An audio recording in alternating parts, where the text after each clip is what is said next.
Hello everyone, आप सभी को स्वागत है आपके अपने इस प्यारे से YouTube channel SLD educational academy पे। दोस्तों, जैसा कि आप लोगों को पता होगा कि अभी से पहले आपका जो एग्ज़ाम हुआ है वो आपका वीएसी पेपर है ना, और आपका एईसी पेपर, ठीक है, ये दोनों पेपर आपका ख़त्म हो चुका है। लेकिन आज जो आपका पेपर है वो आपका है मेजर पेपर, ठीक है। मेजर पेपर में आप लोगों को पता होगा कि सभी स्टूडेंट लगभग जो है वो इस पेपर का पूरी अच्छे तरीके से 6 महीने जो है वो मेहनत करते हैं, ठीक है। पूरा फोकस जो है आप लोगों का मेजर के ऊपर होता है, ठीक है। तो हमें उम्मीद है, ऐसा हमें आशा है कि आज जो आपका पेपर होने वाला है वो बेहद अच्छा जाएगा, ठीक है। इसलिए आप लोग पेशेंस पूर्वक, ज़्यादा हड़बड़ाइए मत, है ना, और ध्यान से जो है वो समझने की कोशिश कीजिए मेरे बातों को, ठीक है। देखिए, पूरा जो आप पढ़े हैं उसी से आपको पूछेगा, ठीक है, कुछ भी बाहर से आपको नहीं पूछेगा।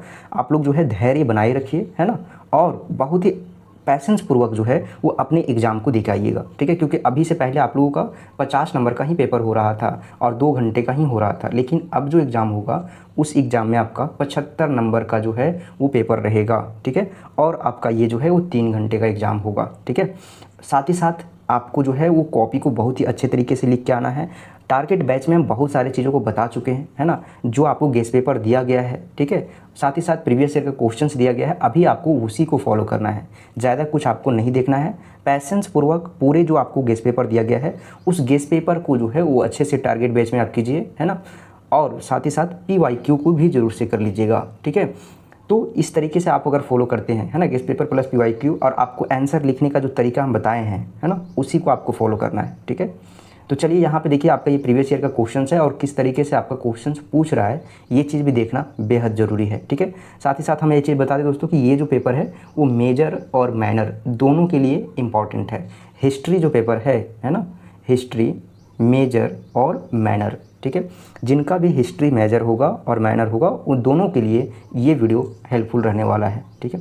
देखिए, यहाँ पे जो है आपका वो 1 नंबर वाला क्वेश्चन है और 5 क्वेश्चन आपसे पूछेगा, ठीक है। अशोक के जो है वो अभिलेख किस भाषा में लिखा गया था, अशोक का जो अभिलेख था वो किस भाषा में लिखा गया था आपको बताना है ना। बेहद आसान क्वेश्चन है ना, गेस्ट पेपर में भी मेंशन किया हुआ है, आप लोग इसे जरूर से कर लीजिएगा, ठीक है। उसके बाद है आपका क्वेश्चन नंबर B। यहाँ पे देखिए क्या बोला है, राज तार्गनी के लेखक कौन थे, ठीक है। उसके बाद है सबसे प्राचीन वेद का नाम क्या है, ये बेहद आसान है, ऋग्वेद, ठीक है। इसको हम पीछे के क्लास में भी आप लोगों को बताए थे, है ना, अंडरस्टैंडिंग इंडिया में, ठीक है। यहाँ पे भी देखिए आपको ये क्वेश्चन रिपीट किया है, अर्थशास्त्र के लेखक कौन थे, ठीक है, या फिर कौन है ना, अर्थशास्त्र के लेखक जो है वो कौन है। हड़प्पा सभ्यता की खोज किसने की थी, ठीक है। ये आपका 5 क्वेश्चंस हो गया 1 नंबर का। अब यहाँ पे देखिए आपका 5 क्वेश्चंस जो है वो 5 नंबर का क्वेश्चन जो है वो 2 रहेगा, यानी कि 10 नंबर, ठीक है। तो यहाँ पे देखिए 2 क्वेश्चन जो है आपका 5-5 नंबर का, उसमें क्या बोला है, ऋग्वेद जो है आपका, है ना, ऋग्वैदिक काल में जो है उस समय की आर्थिक व्यवस्था का वर्णन करें, ठीक है। ऋग्वैदिक काल के जो समय था उस समय में जो आर्थिक व्यवस्था था वो कैसा था, इकोनॉमिकल कंडीशन कैसा था ऋग्वैदिक पीरियड में, ठीक है, आपको बताना है। बेहद आसान है और इसका क्वेश्चंस आपका आंसर जो है, क्वेश्चंस का आंसर आपको टारगेट बैच का जो गेस्ट पेपर है उस गेस्ट पेपर में आपको देखने के लिए मिल जाएगा, ठीक है। अगर अभी तक आप लोग नहीं ज्वाइन किए हैं टारगेट बैच को तो आप लोग टेलीग्राम चैनल को जरूर से ज्वाइन कर लीजिएगा। टेलीग्राम चैनल का लिंक जो है वो इस वीडियो का डिस्क्रिप्शन बॉक्स में देखने के लिए आपको मिल जाएगा, ठीक है। वहाँ पे हम अभी जो है आपको गेस्ट पेपर और ये प्रीवियस ईयर क्वेश्चंस दोनों सेंड कर दे रहे हैं, एक बार आप लोग जरूर से देख लीजिएगा, ठीक है। अशोक के धम्म की क्या विशेषता है, उन विशेषताओं का वर्णन करना है, ठीक है। दूसरा ये क्वेश्चन था, तो देखिए यहाँ पे आपका B नंबर में आपका जो है वो 10 नंबर का क्वेश्चन पूछा है और ये 10 नंबर आपका जो है वो 5x2 यानी कि 2 क्वेश्चन आपका कंपलसरी क्वेश्चन है ये आपको, है ना। यहाँ पे जो भी क्वेश्चन दिया गया है आपका सारा कंपलसरी है, ठीक है, आपको देना ही देना है ना आंसर, ठीक है। उसके बाद यानी कि कुल मिला के 1 जो है ना, 1 के अंतर्गत A सेक्शन जो है वो 5 नंबर का और B जो है वो आपका 10 नंबर का है, ठीक है। और इसमें आप देखिए A सेक्शन में जो है वो 5 क्वेश्चन रहेगा 1-1 नंबर का, और B सेक्शन है उसमें 2 क्वेश्चन है आपका 5 नंबर का, ठीक है, 5x2 हो जाएगा, ठीक है। तो इस तरीके से आपका यहाँ पे, अब हम लोग बढ़ते हैं आगे की ओर और देखते हैं आपका यहाँ पे दूसरा क्वेश्चन क्या बोलता है, जो कि आपका लॉन्ग क्वेश्चन है, 15 नंबर का एक क्वेश्चन है, ठीक है। सिंधु घाटी सभ्यता जो है इसमें देखिए यहाँ पे बोला है सिंधु घाटी, है ना, सिंधु घाटी के निवासियों के धार्मिक विश्वासों एवं जो रीति रिवाज है उन रीति रिवाजों की प्रमुख विशेषताओं का वर्णन करें, ठीक है। जो सिंधु घाटी सभ्यता है उस सभ्यता में रहने वाले जो निवासी हैं उन निवासियों का धार्मिक विश्वास किन चीज़ों में था, उनका रीति रिवाज कैसा था, उनके जो रीति रिवाज की जो प्रमुख विशेषता है उसके बारे में एक्सप्लेन करना है। ठीक है, उसके बाद देखिए आपका यहाँ पे बोला है क्वेश्चन नंबर 3 है ना, हड़प्पा सभ्यता के पतन का कारण का उल्लेख कीजिए। ये 15 नंबर का क्वेश्चन है। ठीक है, देखिए कितने सिंपल और सरल तरीके से आपको जो है वो आंसर लिखते हैं, ये आपका बहुत ही इंपॉर्टेंट रहता है। ठीक है, किसी भी क्वेश्चंस का आंसर आप किस प्रकार से रिप्रेजेंट करते हैं और उसी तरीके से आपको रिप्रेजेंट करना है जिस तरीके से आपको बताया गया है। ठीक है, कॉपी लिखने का सही तरीका हम बता चुके हैं, अभी भी आपको प्लेलिस्ट में देखने के लिए मिल जाएगा। आप अभी तक उस वीडियो को नहीं देखे हैं कि आपको कैसे एग्जाम में लिखना है, तो आप जो है इस वीडियो का बॉक्स को जरूर चेक कीजिएगा, इस डिस्क्रिप्शन बॉक्स में देखने के लिए आपको मिल जाएगा। ठीक है, उत्तर वैदिक आर्यों के धार्मिक जीवन का वर्णन करें। ठीक है, हड़प्पा सभ्यता के पतन के कारणों का उल्लेख करते हुए आपको बताना है। ये क्वेश्चन नंबर 3 है और ये क्वेश्चन बहुत ही सिंपल है ना, एक बार आप पढ़ लीजिएगा ना तो आप इसे जो है वो अपने भाषा में उत्तर दे सकते हैं। उसके बाद देखिए उत्तर वैदिक आर्यों का धार्मिक जीवन का वर्णन करें। ठीक है, उसके बाद फिर देखिए लास्ट में आपका यहाँ पे क्वेश्चन नंबर 5 है, 6ठी शताब्दी ईसा पूर्व के धर्म सुधार आंदोलन के स्वरूप पर एक संक्षिप्त टिप्पणी लिखें। ठीक है, एक आपको जो है ना शॉर्ट नोट तैयार करना है, किसके ऊपर, रिलीजियस रिफॉर्म मोमेंट के ऊपर। ठीक है, कब का, तो आपका 6ठी सेंचुरी का ना, 6th सेंचुरी BC का। ठीक है, उसके बाद देखिए ये जो क्वेश्चन है ना ये बेहद इंपॉर्टेंट है, महावीर की जीवनी एवं जो है उपदेशों का वर्णन करें। ये आपका अंडरस्टैंडिंग इंडिया के अंतर्गत भी था। ठीक है, तो आप लोग अगर किए होंगे तो यहाँ पे आपको जो है वो डबल बेनिफिट होने वाला है। ठीक है, उसके बाद देखिए 7 नंबर क्वेश्चन क्या बोला है, चंद्रगुप्त मौर्य के जीवन एवं कार्यों का उल्लेख करें। ठीक है, उसके बाद देखिए यहाँ पे आपका जो है वो अशोक के धम्म क्या है ना, धम्म नीति क्या था, है ना, इसके प्रचार के लिए जो है उसने कौन कौन सा उपाय अपनाया। ठीक है, उसी के बारे में आपको बताना है।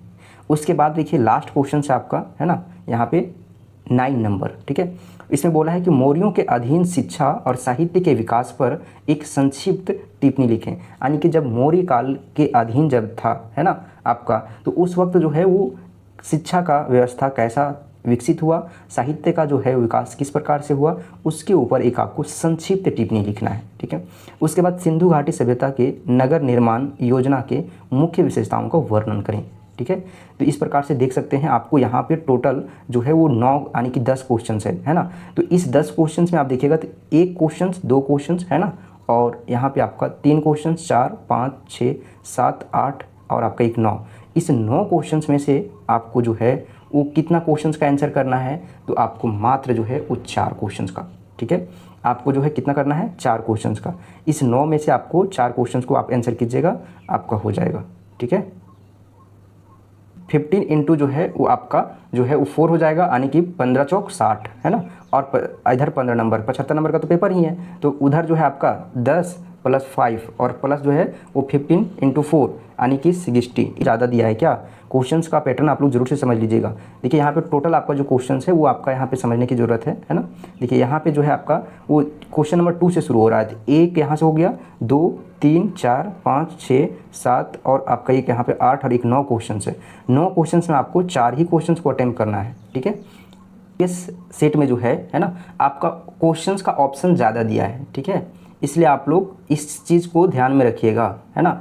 इस बार आपको नहीं देगा, आपको टोटल हो सकता है कि 6 ही क्वेश्चंस ऑप्शन में दे, है ना। इस बार जो है वो आपका देखिए इस तरीके से 6 क्वेश्चंस देगा आपका लॉन्ग 15 नंबर का, जिसमें आपको 4 क्वेश्चंस अटेम्प्ट करना है। और आपको जो क्वेश्चन नंबर 1 में आपका ए और बी जो था, है ना, या डायरेक्ट आपको क्वेश्चन नंबर 1 या फिर 2 करके पूछेगा, जो कि आपका 15 नंबर का होगा। ठीक है, तो 15 और इधर 60 नंबर का ही पूछेगा। इसमें आपका क्वेश्चन का ऑप्शन ज़्यादा दिया है, 3 क्वेश्चन एक्स्ट्रा दिया है इसमें। ठीक है, तो 3 क्वेश्चन का ऑप्शन एक्स्ट्रा दिया है, तो स्टूडेंट के लिए बेनिफिट है कि उन लोगों के पास ऑप्शन बढ़ गया कि हमें जो है वो क्या है आपका जो है कोई भी एक मनचाहा क्वेश्चन को आप डील कर सकते हैं। ठीक है, यहाँ पे इंस्ट्रक्शंस आपका दिया हुआ ना चाहिए, लेकिन दिया हुआ नहीं है ना, डायरेक्ट आपको बताया गया है। ठीक है, इंस्ट्रक्शन में दिया हुआ ना चाहिए कि आपका जो है कितना क्वेश्चन को अटेम्प्ट करना है। ठीक है, लॉन्ग क्वेश्चन में इसमें यहाँ पे आपको बता दिया है कि आंसर एनी 5 क्वेश्चंस। ठीक है, तो 10 क्वेश्चंस है टोटल, 1 से लेकर आपका यहाँ तक 10 के बीच में, तो इसमें 5 क्वेश्चंस को अटेम्प्ट करना है। तो 15 चौक यहाँ 15 × 5 = 75। ठीक है, हो गया, है ना। आपका जो है 1 नंबर वाला क्वेश्चन नंबर 1 में आपका ए और बी करके दिया है, तो ए और बी में आपका जो है टोटल मिला के आपका 5 + 10 इज इक्वल 15 हो गया। तो इस प्रकार से क्वेश्चन नंबर 1 एक आपका 15 हो गया, और आपका 2 से लेकर आपको जो है वो 10 के बीच में जो है वो किसी 4 क्वेश्चंस को अटेम्प्ट करना है। ठीक है, वही पैटर्न है ना। ऑप्शन आपको ज़्यादा दिया है। इसमें प्रीवियस ईयर का जो एग्ज़ाम हुआ था, इस एग्ज़ाम में जो सेट था, उस सेट में आपका जो है 3 क्वेश्चंस एक्स्ट्रा आपको ऑप्शन दिया था। तो इससे स्टूडेंट के लिए लाभदायक था, बेनिफिट था। हो सकता है कि आप लोग को भी मे भी मिल जाए, है ना, लेकिन इस ऐसा उम्मीद कम रखिएगा, ठीक है, कि आप लोगों को भी मिलेगा, है ना, क्योंकि पैटर्न जो आपका सिलेबस में दिया हुआ है वो आपका टोटल 6 क्वेश्चंस दिया हुआ है। आउट ऑफ 6 में आपको जो है 4 को अटेम्प्ट करना है। ठीक है, तो चलिए इस प्रकार से था क्वेश्चंस, आप लोग जरूर से देख लीजिएगा। आई होप आप लोगों का एग्जाम आज बहुत ही अच्छा जाए, है ना। और आप लोग एग्जाम देकर तुरंत आते हैं तो आप लोग क्वेश्चन पेपर जरूर से सेंड कीजिएगा, है ना। टेलीग्राम पे आप लोग ज्वाइन कर लीजिए, वहाँ पे आप लोग भेज सकते हैं। ठीक है, बेस्ट ऑफ लक मेरी ओर से। आप लोग पैसेंस पूर्वक एग्जाम अच्छे से दे के आइए। ठीक है, आप जो मेहनत किए हैं वो आपके साथ है।